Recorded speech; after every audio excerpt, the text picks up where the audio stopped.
Welcome, everyone. I'm here to talk about Nexus. Nexus is the scaling or descaling framework from Scrum.org and came out in 2015. I remember seeing the initial guide in, I think it was July 2015. And I did a case study already on it, I think by August, September. And I've been kind of in love with the framework ever since. So I'm here today to answer your questions about Nexus. Nexus is a really, really simple pattern. You'll actually find the guide. It's if I just show up the guide here. It's available on Scrum.org. I'm happy to share the link as well in the chat window once you start joining. And this guide has been around for quite a while. It was updated recently for the changes to the Scrum guide in 2020. And in the guide itself, there's a nice big picture and so on. But essentially, the Nexus is Scrum. And what we're trying to do is with Nexus, there's an assumption that teams are working on a product. They're working together on one product.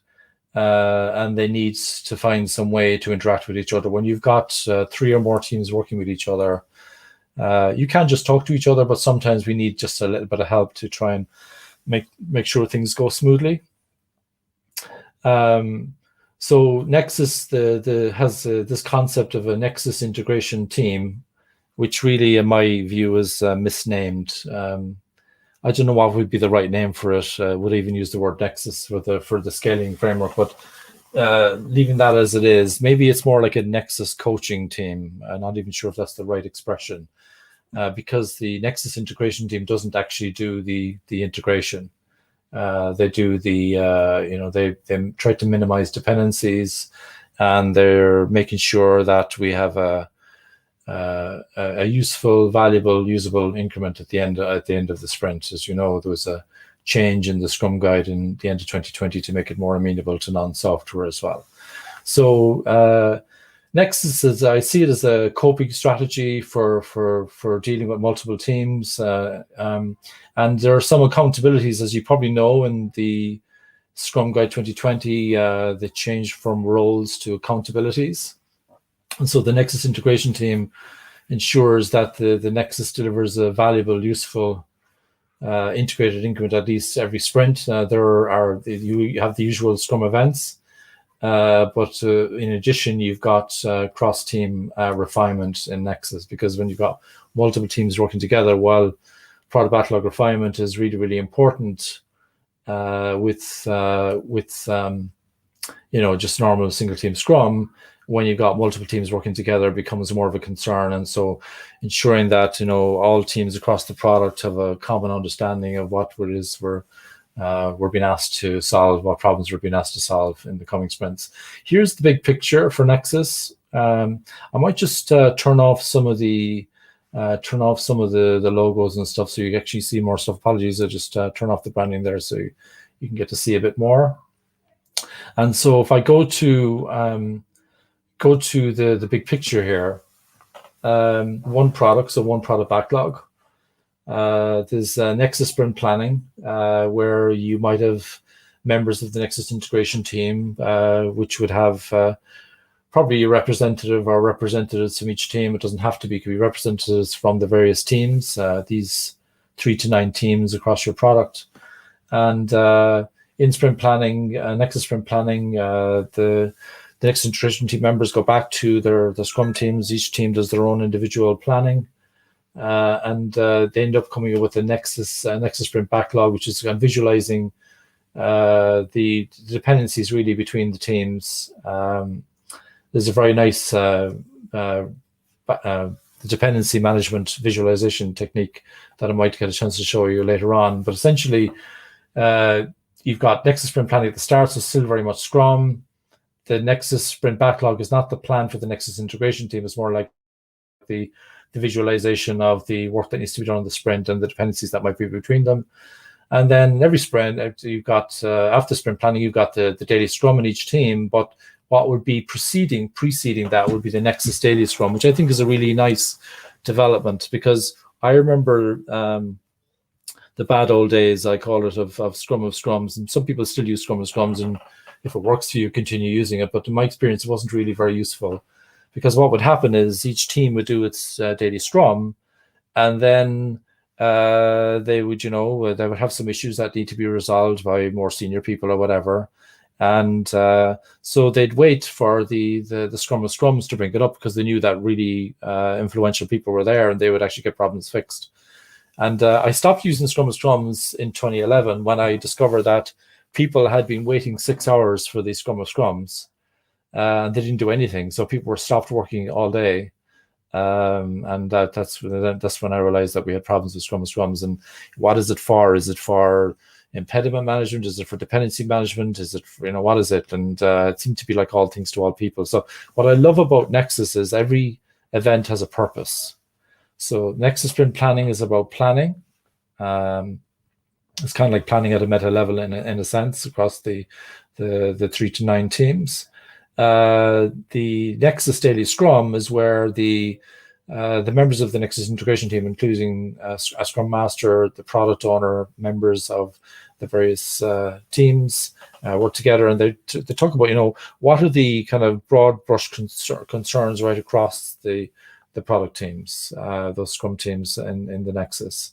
And if there's any issues, or maybe my team needs help from Julia's team, then maybe Julia can then inform the people at her daily Scrum that John's team is actually needing a bit of help today. So can we do something about that? So I really like the way the information flow is really fast there, and we don't have that kind of delay that I would have seen in the past with Scrum of Scrums.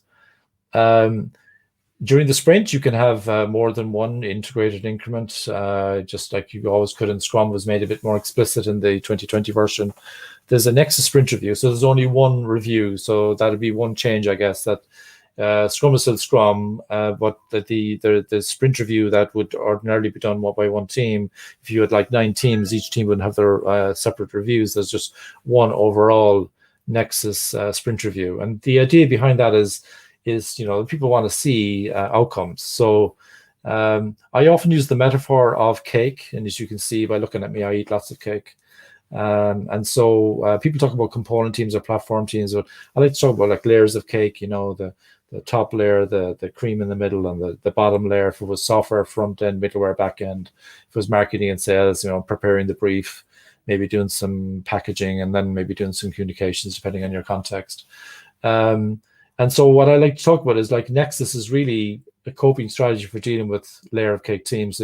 So each of those teams inside the Nexus there, they could be looking after different layers, but because we have one integrated increment, or at least one integrated increment during the sprint review is focused on the slice of cake, not on the different layers. People don't really care so much about the layers. They want to see, can we consume this value? And then there's a Nexus sprint retrospective, which is where the Nexus gets to discuss, what should be improved in the next sprint, and so on. And so, and there the cycle goes on. One of the things about the Nexus integration team when they're supposed to minimize dependencies is that there's a few ways you can do that. I mean, we can reorganize the product backlog. That's one of the ways you can do it. You can maybe nudge people, encourage people. You have to be careful that you're not telling, but you're, maybe kind of encouraging people. Is it really a good idea if Cindy is always being asked to kind of do help? John's team's always asking for Cindy's help, and also Julie's team's always asking, should Cindy be on the Nexus integration team, or do we need to reorganize? Do we need to do some maybe mob programming if it's software, where mob DBA work? We're learning Cindy's skill and improving the flexibility of our team and so on. And so that's another way that you can actually minimize dependencies, because what you're doing is you're trying to get rid of those asynchronous dependencies by making sure that each team has the skills to deliver a cross-functional, cross-component increment. And that's really, really nice. And so when you use Nexus, it's kind of like a backdoor to slice of cake teams, is the way I put it. And even when you get to slice of cake teams, you might still want to use Nexus, because if you think about it, I love the way Rich Honhausen said this at a talk recently, that if you like, the Nexus integration team is like the Scrum Master for the 3 to 9 teams that are inside the Nexus. So I'm just going to check in if anybody's doing any comments, because I'm probably rabbiting on too much, but I don't see any comments yet, so that's okay. Welcome everyone who's joined, and if you want to ask any questions, that's why I'm here. So, but in the absence of questions, I will keep explaining Nexus, and let's see where that brings us. Okay. So going back to the guide, so there's your big picture, and then you got your accountabilities. You got the Nexus integration team, accountable for ensuring that we have a done integrated increment that's produced at least once every sprint, at least one being the keyword. And in the 2017 Scrum Guide, we used to talk about potentially releasable increments. Now, because of the less focus on software, we're still supporting software, of course, but now we're talking about valuable, useful increments. So this really is to help us to deal with, some of the issues that might happen in terms of, the dependencies that happen between teams. The roles in the, I shouldn't say roles, really, the accountabilities within the Nexus integration team would be the product owner, a Scrum Master. So you might have a few Scrum Masters across the 3 to 9 teams, and then one or more Nexus integration team members. And so you could have members of the Scrum teams, and I believe also in exceptional cases you might even have a subject matter expert from outside the Nexus who is not really part of the one of the teams in the Nexus. It's not explicit here, but I believe that's something you can do, particularly if there's some rare skill that isn't available within the 3 to 9 teams that you actually have. And so essentially what they're there for coaching and guiding. I personally have a bit of a bias about coaching, that I don't like to give advice unless people are asking, and I don't like to be asking Socratic questions unless people are comfortable with me asking those questions. So a little trick from a colleague of mine in the bank years ago is, he would draw a little dot over here, ask questions, another little dot over here, give answers, and he'd draw the line and he would say, where do you want me to be in this conversation? That's a bit too binary between coaching and mentoring, but it does help, because I like to have permission to coach, if that makes sense, before I kind of go into my questions and so on. But it's such a trying to encourage goodness, really, and then in the events, the Nexus events, you've got the sprint itself, of course, because Nexus is still Scrum, and then you've got cross-team refinement. So the wording changed a little bit here, right? So cross-team refinement, it's for reducing or eliminating cross-team dependencies, also for understanding the work as well, I would say. The product backlog, getting decomposed so that we can see the transparency, we can see where the work is getting blocked, so to speak. And so the dual purpose here is helping the Scrum teams to forecast which team will deliver which items. And, just trying to be clear. So if the Nexus sprint backlog is about visualizing the product backlogs and the dependencies within the sprint, you probably have some kind of dependency board as well, which would be a complementary practice. There's a white paper on that actually on scrum.org on cross-team refinement and identifying dependencies as well between teams. It's an ongoing thing. And so just like in Scrum, it's encouraged, but it's made a bit harder with Nexus, because really in a multi-team setting, if we're not lining up our ducks, so to speak, if we're not clear on the problems we're trying to solve, if we're not clear on what work needs to be done to kind of solve those problems, refinement can certainly help with that. And it's not made explicit here, but I would be hoping in product backlog refinement that you'd be inviting in customers and end users to clarify what problems they were trying to solve, because maybe they asked for it 6 months ago or 3 months ago. People change their mind, life changes, business changes. Sometimes people struggle to articulate what they really want, as illustrated in the milkshake video by Clayton Christensen, Jobs to be Done on YouTube. So people do struggle with that. So, the more often we talk about what problems we're trying to solve, and you could even consider experimentation as well, a little bit of Scrum at UX as well. What kind of experiments do we want to run? And all sorts of other complementary practices like Scrum and Kanban as well. So it's an ongoing activity. It's an event, but it's an activity that's ongoing. and where needed, each team will do their own refinement as well. But there's a lot of energy behind cross-team refinement. Do we understand as a collective what's going on? Do we understand what's going on? So in terms of Nexus sprint planning, it's made less prescriptive in this update. I have to say there was kind of more content before.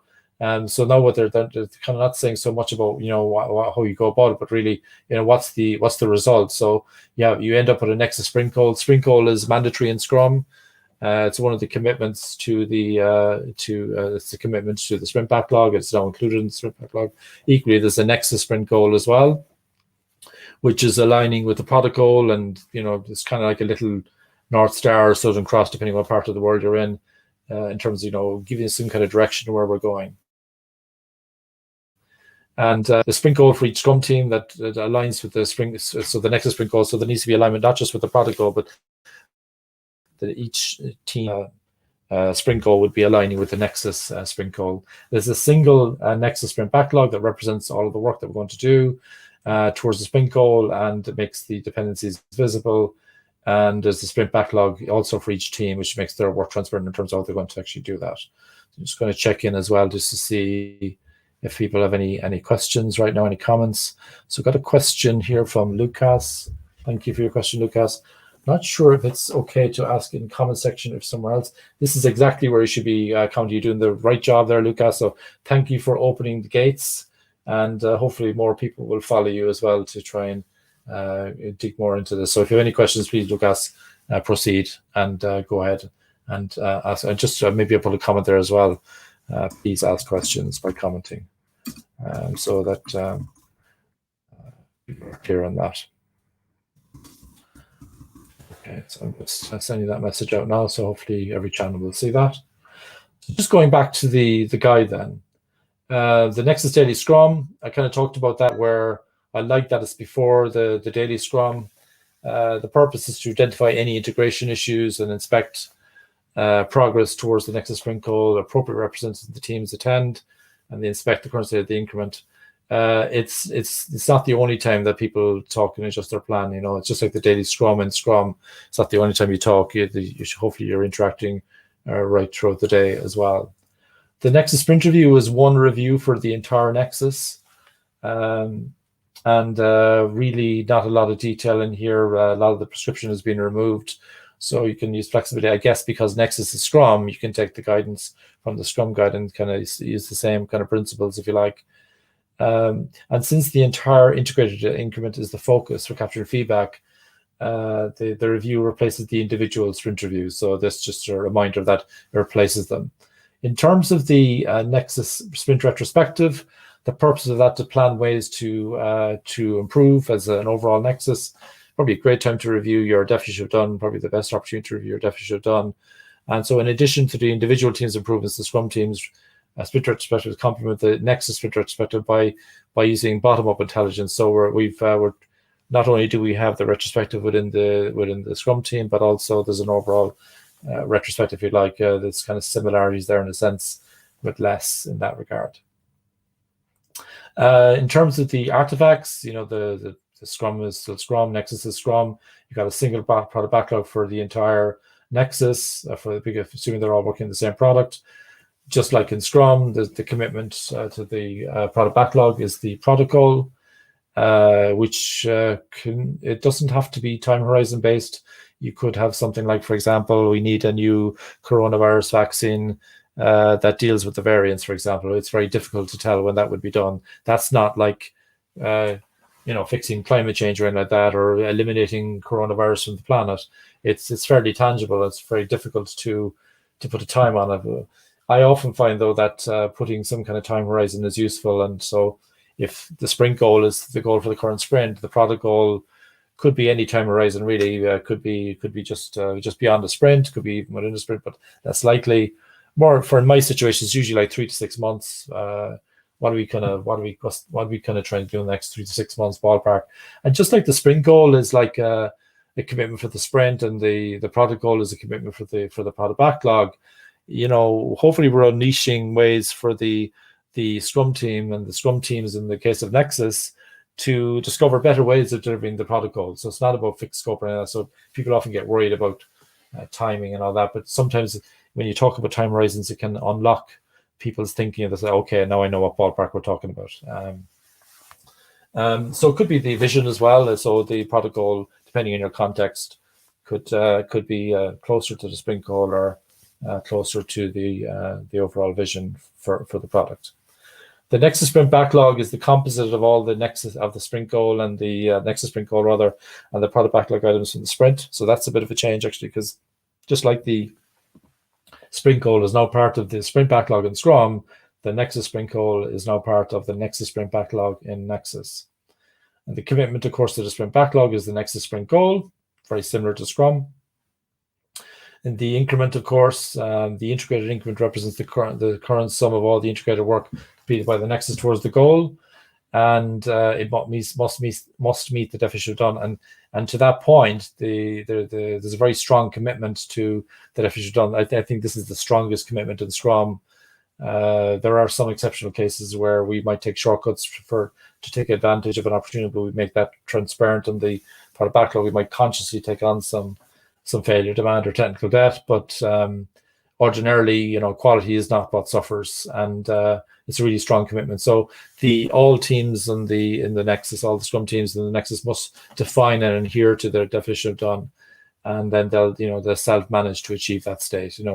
Some people might be different on working in different things, but as such, they've agreed what done means, and so they can be transparent when they go to the next sprint review. When we say it's done, this is what it actually means, and the product owner and the stakeholders, the customer, the end users don't have to worry about shortcuts in quality, hopefully, for being really true to definition of done. So that I did a walkthrough. That was a very quick walkthrough of the Nexus guide. It's shorter than it was. I think what I'll do for the rest of this call is I'll look at any comments. If there are any comments, maybe you think it's all self-explanatory, but if there are any comments or questions, I will address them. For now, I'm going to leave the big picture on my screen, and we're going to see what you have to say about Nexus. So thank you for listening to me there. And now I can see that Lucas has come back with a comment, but no specific questions right now. So thank you, Lucas.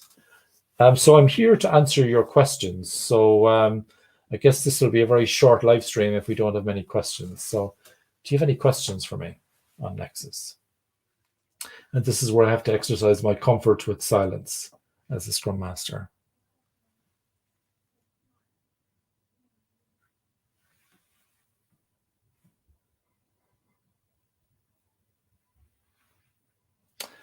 One of the things I'll just mention as well is that I did a blog post a few years ago comparing Nexus with Less, because I'm also a member of the Less community, and I'm a Less friendly Scrum trainer. And so I need to update that blog post because the Scrum Guide changed in 2020. So it's now that the comparison contrast is now obsolete. If you go to scrum.org, go to blog, community blog, and then you look up my name, John Coleman. You can certainly look at that. So I've got a question from Ahmed. Thank you, Ahmed, for your question. What to do when you've got more than 9 teams? Really good question. So there is a thing called Nexus Plus, which we talk about in the Scale Professional Scrum class, and my first case study actually was Nexus Plus. So just like the way there with Nexus, you've got a Nexus integration team, and they're trying to produce one increment or whatever. If you had, say, for example, a whole massive product, and there were a number of different work streams within that product, right?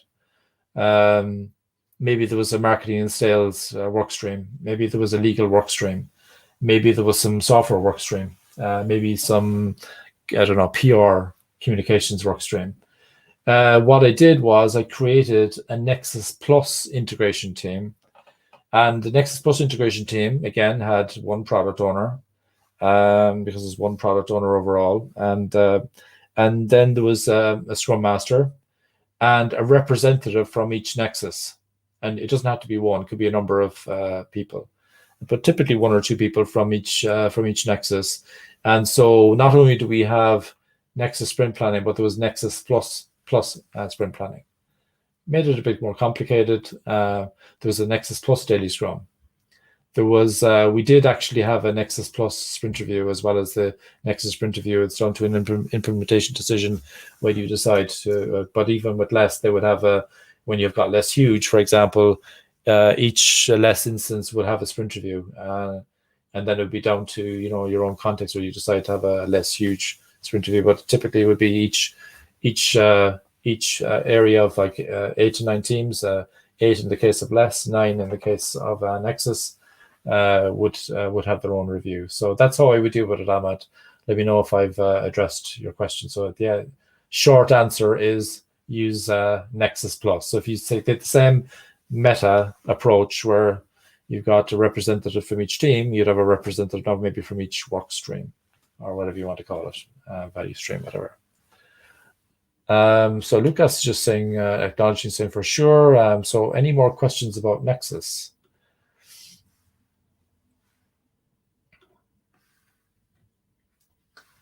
Okay, so Lucas is coming with a question. Thank you, Lucas. Can you recommend any specific tools for cross-team refinement, Nexus planning for teams located around the world? Yeah, I can. It's a bit messy, right? Because what we don't want is a situation where, we put together a beautiful dependency board, right? And there's so much energy put that together that we don't kind of update it then during the sprint, and it kind of dies, right? So there are advantages to. There's a very simple tool. I might just do a quick Google search for it.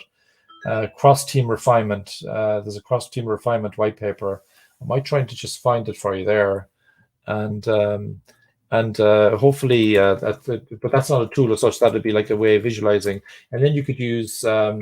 You could use something like Mural or Miro or some kind of whiteboard tool to kind of visualize those. I found the paper, so I'm just going to open the paper now, and I'm just going to maybe bring that URL up as well on my other browser, so that I can share it with you. And it's got a beautiful visualization of dependencies. It's probably, I think it's the most beautiful and simple one that I've seen, to be honest. So if I now go to enter that URL, just checking that you can still see what I see, you can, yeah.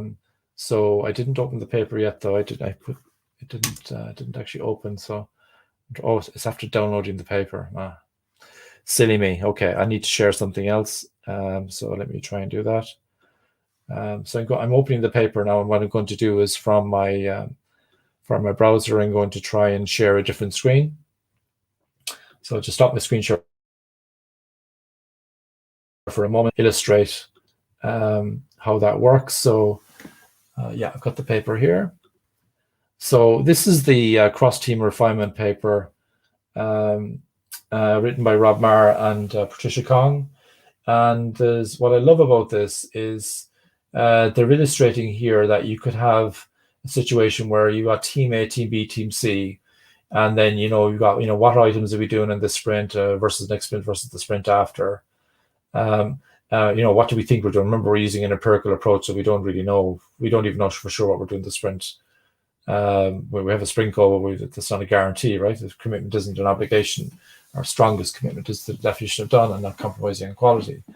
But what I love here is to see here they've got the arrows between the items. So here, for example, item number 6 is dependent on item number 2. That's like a fairly safe dependency because, well, relatively speaking, because item 2 is being delivered in the current sprint and item 6 isn't until the next sprint, right? There's another one up there. Item number 4 is the dependency for item 7 and items 8. The ones that are more dangerous are the ones that are within the same sprint. So, like, for example, I get mixed with the arrow sometimes, but basically item 6, I believe, is dependent on item 5. That's the same sprint. And the only real commitment is to the sprint goal, which is by the end of the sprint. So, like, having like deadlines mid-sprint is a bit odd.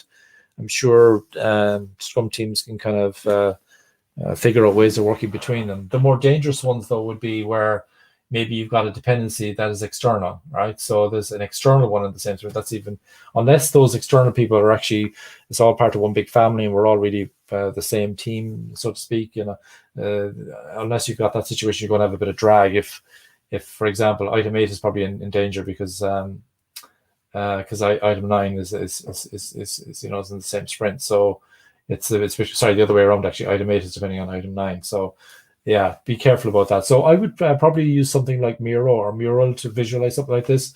The last time I did this face to face in 2019, I felt a bit guilty from a kind of climate change point of view.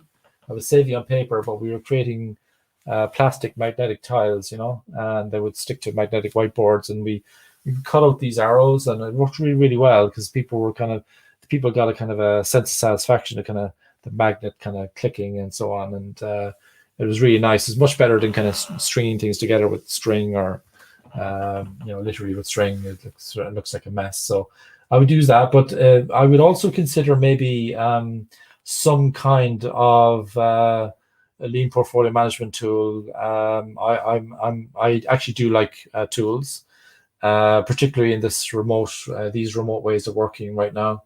It's tricky, right? So I'd be inclined to use some tool that allows you to roll things up. So what's happening at the team level, what's happening at the Nexus level, what's happening at the Nexus Plus level, You might use a complementary practice of Kanban as well, Scrum of Kanban, look at the Kanban guide for Scrum Teams to figure out how to do that, or go to one of the courses. But that's probably what I would use, Lucas. Let me know if I've addressed that for you. Some of those tools, by the way, are very good at saying, which one's a precursor and which one's a successor and so on. Okay, so Ahmad said, thanks. Next question, can we have a team which uses Kanban aside from Nexus? Yes, you can. Unofficially, you can. In fact, my very first case study did exactly that. Because what I did, I was in a situation where I was introduced to, I think, 35 to 40 people. And normally I would get a chance to kind of talk to everyone, understand what's going on. And I didn't. So what I did was I did a survey on SurveyMonkey where I got them to sort the Agile principles, the Agile Manifesto, Lean principles, Scrum values, various principles and various other approaches and so on. And I discovered that one team should be using the Lean Startup, that their belief system was more tied to the Lean Startup. One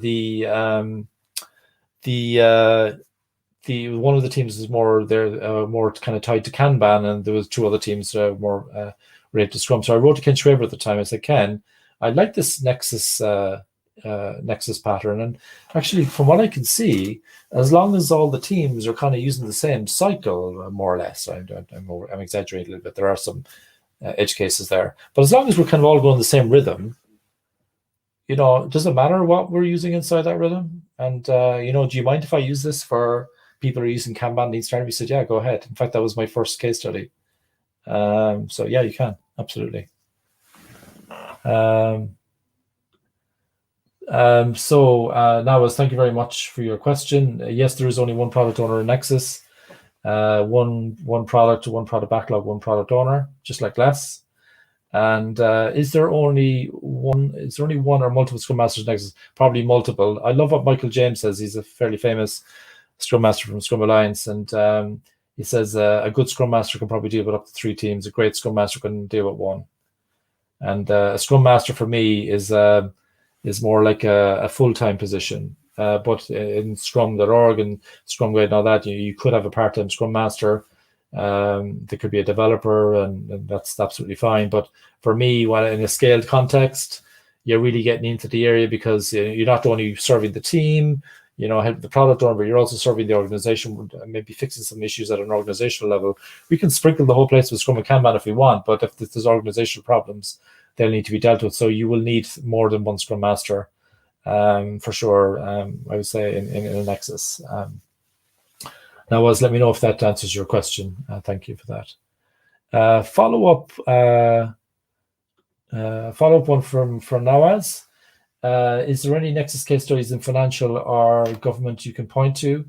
Yes, I have two Nexus Plus case studies. You'll find them on valueglide.com. I used to do a lot of blog posting, still do blog posting on Advertali's Value Glide company. And so the best place to find those would be at valueglide.com. For government, I can't point to any. I'm sure there are some, but I can't think of one off the top of my head. I think if we can work in financial, we can work in anywhere. Financial, lots of regulation, so on. I'm sure there's different types of regulation in government, but I don't do a lot of government work now. As to be honest, my sweet spot is more in the working with commercial companies and so on, and organizations. I hope that helps. Lucas, the white paper really helps, and I'll be checking for more. You're welcome. So just the Google search to look for is just cross-team refinement with Nexus. If you do that, the paper comes up straight away. It's the nicest visualization of dependencies that I've seen. If any of you out there have something better, let me know, because I'd love to see it. Ahmed has a comment. So indeed, it does not matter as long as we integrate frequently. Framework and strategy is good combination. Yeah, I agree totally. And for me as well, I remember in that particular situation, they wanted every team in the organization to swallow a pill of a particular framework, right? And I was uncomfortable. I was like, because what might happen here is, particularly that team that was going to use Kanban, that team was going to use Lean Startup. I kind of knew that if I turned my back for 2 days, they'd be doing something else. And so I tried to do something. This is a John Coleman thing now. This it's not Scrum or anything like that, but I tend to try to encourage teams to use what's closer to their belief systems. And we want to stretch their belief systems as well. But, something that's more compatible, that creates a new problem then. Okay, so if they're doing Lean Startup, they're doing Lean UX, they're doing Kanban, they're doing Scrum or whatever, that creates a new problem. It does. How do you synchronize? I think Nexus is a beautiful answer to that. Beautiful. So I hope that helps. The questions and comments seem to be drying up. So this session will finish very, very quickly unless you ask me some more comments and questions. I'm okay with that too. It's been a long day, but if you have any questions, just give it a shout. Just put a comment on whatever channel you're coming through on. While you're doing that, I'm going to just look at something else now. So if I go to, I'm going to bring up something else now, because I mentioned earlier that on scrum.org that I did a comparison between Less and Nexus. And so if you go to community and go to blog, so I'm going to share my screen now so you can see what I'm talking about. So if I just try to share that again. No, not that. Share my browser. So I need to stop my screen first. Fiblas here. And I'm going to try and show you where I'm looking at on scrum.org. So I think I've got it now. Okay. So if you go to scrum.org community and then go to blog, essentially what you'll see in there is, a load of blogs. Wonderful people in here writing wonderful blog posts. And what you want, if you want something to put you to sleep some night and you really want to understand the difference between Nexus and Less, I did a blog post a few years ago. I did one as well on what's different in the 2020 Scrum Guide. Lots of things, executive stuff in there as well. What's organizational agility? But one of the first ones I did was how do Nexus and Less differ? Okay, and so I kind of came up with this kind of Venn diagram. I'm not going to go into the detail of it now. I just want to make you aware that this exists. And it was reviewed by the Scrum.org community and by the Less community. And there was a lovely little quote there from Baz as well. Baz Vada, one of the co-creators of Less. I'm just going to just go down to that. Here we go. And I saw this as progress. So Baz was saying, what do you think about Nexus? He said, I look at Nexus as Less's little brother. I don't mean that negatively, as the framework basics are mostly the same with some odd names in Nexus. I agree with him there. Nexus mostly stops there, just like Scrum stops there. Unless we don't, as we've experienced, that the organizational context is a key factor for successful change. Of all the non-Less approaches, Nexus makes most sense and stays best true to Scrum. So I did the full comparison contrast there. It's a lot of detail, I guess. But if you're really curious about the differences between those, that blog post is there. I will need to update the blog post because the Scrum Guide has changed, and so it's. I'm going to just drop that link out there as well, so you can see that blog post. Okay, there were a few more. So I'm just going to have a look here. So this is from Lucas. So from what I can see, Nexus is not used that often, at least where I live. Okay, Lucas, I don't know where you live, but and so far it seems like safe or less or more popular. Are people afraid of using Nexus, and what's your point of view on that? There's no doubt that SAFe is the most popular framework on the planet. It's not my cup of tea, as we say in Ireland. It's not really. I'm very familiar with it, and I don't judge people for using it, or Scrum at Scale for that matter. But it's just not my cup of tea, and I pass them off to much better professionals in that area, like Nader Talai, for example, a very good SAFe professional, and lots of really good people in the SAFe community, and I'm sure in the Scrum at Scale community as well, but not my cup of tea. But Nexus is more popular than you think it is because it's so bloody easy. It's really easy to do Nexus because it's literally, when the guide came out, I implemented it straight away. It's like I didn't even need a training course. Sorry, guys. There are 50 practices that we go along with. There's a very good scaling course, but if you want to actually get up and running with Nexus, you can just read the guide and off you go. You just need a very good Scrum Master working with you, maybe who's familiar with this kind of stuff. But Nexus can be used as a coping strategy within SAFe, I would say, because if you have an agile release train, you could actually make that agile release train a Nexus to try to make it more simple and less roles. Scrum Master, product owner, developer, and so you make it really simple, and you might even outperform the other release trains on a solution train.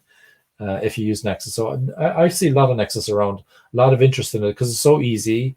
You can get, there's wonderful training courses, but to get started, you don't need to train everybody kind of thing. And it's this kind of lower barrier for entry. Also, what I would say about Nexus, what I love about Nexus is it's, while less is quite demanding about, and I'm a major fan of less, I'm part of the less community. I love less. I think it's wonderful. If you don't have the appetite yet for having slice of cake teams, you might not be ready for less, right? So you might need to Nexus might be a nice gateway drug to less, actually. You might stay with Nexus. You don't have to go to less, by the way. You can go to the Vanguard method. You can go back to the future with Agile, as I call it. I would say it's more popular than you probably think it is. In Romania, I see a lot of Nexus. I see a lot of SAFe in the UK, United States. Around Eastern Europe, the rest of Eastern Europe, I do see a lot of Nexus. I see the Spotify inverted commas in a lot of places as well. Again, I would point you to other colleagues to talk about that. I'm not a huge fan of that approach either. I have this hashtag no agile BS, and I consider SAFe, Scrum at Scale, Spotify to be in the Agile BS category, along with Water Scrum Fall, although not as bad as Water Scrum Fall, to be fair. So I'm more a fan of Nexus and less. But there are some fabulous people in those other communities as well, and I'm sure they're not Agile BS people. They're very, very good people. They're doing what the company is ready for right now, and that's fine, and I respect that. So I hope I've answered your question. Are people afraid of using it? I don't think they're afraid of using it. I think it's so simple. Well, what's to be afraid of? It's like the simplest pattern there is. So I hope I've addressed that, Lucas. Let me know. Thank you. So Ahmad, do you recommend a junior Scrum Master to lead Nexus? I mean, wouldn't it be better? Won't it be better with a skilled one? Oh, that's a really good question. It depends.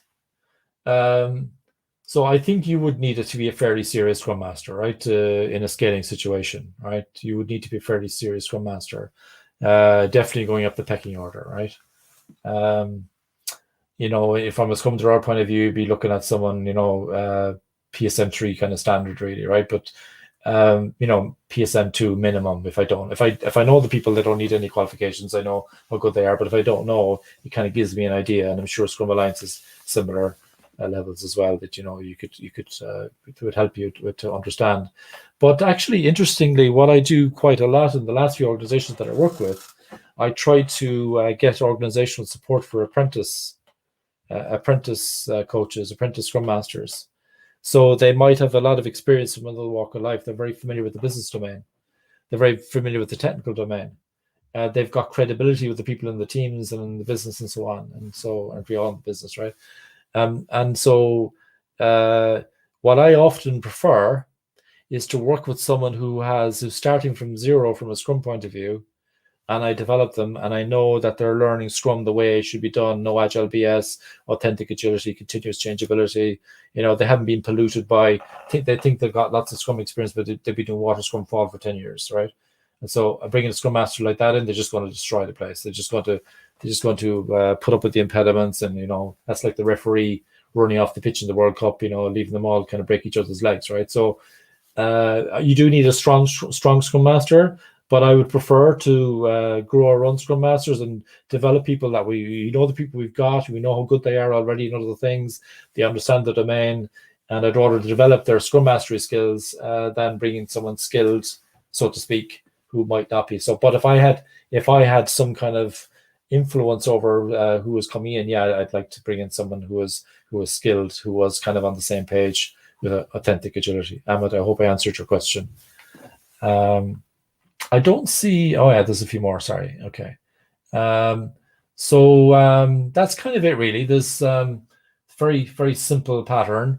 I'm going to bring back up the big picture again for the guide. So this is it. Very, very simple pattern, and it's easy peasy. Quite honestly, I've loved this pattern ever since it came out. I think it's a touch of genius. And I think Rich Hundhausen was involved. I think Steve Porter was involved. I'm sure Ken Shaver was involved. A lot of other people in Scrum were involved. Absolutely genius pattern. Absolutely love it. I think it's really, really nice. And what's really like about Nexus is, I'm not a fan of maturity scales, but let's say if you're thinking about how ready the organization is for agility, you can use Nexus pretty much at any level of readiness for agility. Because if they've got layer of cake teams, if they've got slice of cake teams, the only requirement is that we have a one product backlog, so it's very oriented towards product development. So if you're still in that kind of project mindset, you can still do projects, you can still run projects through a Nexus, but you need to be kind of barcoding them through a product backlog, so to speak. So you get long-term stable teams that stay together. I think it's so sad when you get teams up and running, they learn Scrum, they go through all that pain. Remember, things get worse before they get better, right? And so by the time they're kind of really getting good with their Scrum and their Nexus, and then the project runs out of money and we disband the teams, that doesn't make a whole lot of sense to me. So I think it can work for pretty much for any level, and it kind of gets you ready for less as well. But you don't have to go to less; you can go to something different, or you can just stay with Nexus. So I hope that answered your question, Matt. Let me know if I've dealt with that. Thank you. I'm just checking. Have I missed any questions? I think we've just got one left from Nawaz. So this would be last chance saloon, everyone. If you got any questions, now would be the time to get them in, because I'll be wrapping up in the next few minutes if I don't see any questions from you. So Nawaz, do all Scrum Masters need to be part of the Nexus integration team? No, just one Scrum Master. In fact, an anti-pattern that I see, and thank you, I forgot to explain this. An anti-pattern that I see is that Scrum teams send the Scrum Master as the representative onto the Nexus integration team. But we actually want developers to be on the Nexus integration team. Scrum Masters and Nexus are not coordinating roles. They're not coordinators. They're there to help. They're help teams to be more effective. They're accountable for Scrum teams becoming more effective. And so we want developers talking to each other about these issues, because we all want the increment to be delivered together. So just one Scrum Master on the Nexus integration team. I don't think there's any kind of rule as such that you couldn't have more, but it's kind of not a good sign, right? So just one Scrum Master, and of course there's only one product owner, okay? So in Nexus. So I hope that ends. And then how is the membership of the team determined? Really good question, Nawaz. Thank you, because I forgot to bring that up. So the constitution of the Nexus integration team will change over time, depending on where most of the dependencies are. So how can you minimize dependencies, right? Well, first of all, you could have slice of cake teams. If you do that, you might just go to less. Okay, but you could use this as well, right? But you might just go to less, because less is kind of more depth to it. It's got more breadth as well. It's got a bigger community supporting it. So, less, slice of cake teams. But if you don't have slice of cake teams, you've got layer of cake teams. You're going to have dependencies. So you need to try and minimize those. And so how do you do that? You can reorder the backlog. You can kind of, ask Mary and Joe or Peter or whatever to go with their mind, do not think it'd be a better idea if they're over in that team over there, because, we can't deliver a slice of cake, and, slowly each team goes from layer of cake to slice of cake. But what you could also do is you could have, depending on where the energy is, if there's a lot of UX stuff going on, maybe we're doing some mob UX within the Nexus integration team to try and make sure we're getting ahead of the game. Or maybe we have to pivot because we've been doing some experiments. We discovered, oh crap, we're in trouble here. Something we thought was a really good idea, our customers and users don't agree with us. Actually, they wanted something else, and something that we actually designed for another purpose. They're using it, and so we think we're going to tap onto that instead. So you might say, well, we might need to go back to UX. You might need a lot of solution architecture done, where some master developers from the teams move into the Nexus integration team. You could even have people from outside the Nexus being on the Nexus integration team. The guide doesn't say that, but the book does. So that's something to consider. So it really depends on the dependency energy going on. So if there's one team that isn't stable, I would say as such, it would be the Nexus integration team. And even the other teams, how stable will they be if over time we're kind of nudging the teams to becoming more like slice of cake teams, if that makes sense, So just be careful, you don't want teams changing all the time. Changing the team every sprint is just ridiculous, right? Unless you're Navy SEALs or something like that. But most of us aren't. So, try to keep it reasonably stable. I'm not a huge fan yet of dynamic reteaming. I like the idea, and if you do reteam a lot, then at least get good at it, I think is what Heidi Helfand said. But for me, having more stable teams is something I kind of aim for. I think I've answered your question. I noticed some kind of video issues while I was talking there, so I hope I was audible all the way through that, even if the video kind of stalled for a few seconds. So I don't see any more questions here. Ahmad says, thank you very much. Thank you very much as well. Just some banners before we go. So if you want to, find out more about the Nexus guide, you can just use this bit.ly/Nexus guide, all lowercase, and that will bring you to the Nexus guide. If you want to, follow with me and you want to find out more about what I do, this is my company here, orderlydisruption.com, and you can find me on most social media platforms if you search John Coleman Agility Chef. I call myself an Agility Chef, and so if you just search that, you should find me. And with that, I think we're almost done. I think we're done. So I want to thank you all for watching, and I hope you found this useful. And this will be available afterwards as well. So the recording is available on all the platforms where we went live. So look out for my next session where I'll be talking about Kanban. So if you want to ask me about Kanban, we're going to have another session on that next week. So thank you. Over and out, and best wishes to everybody. Okay, thank you.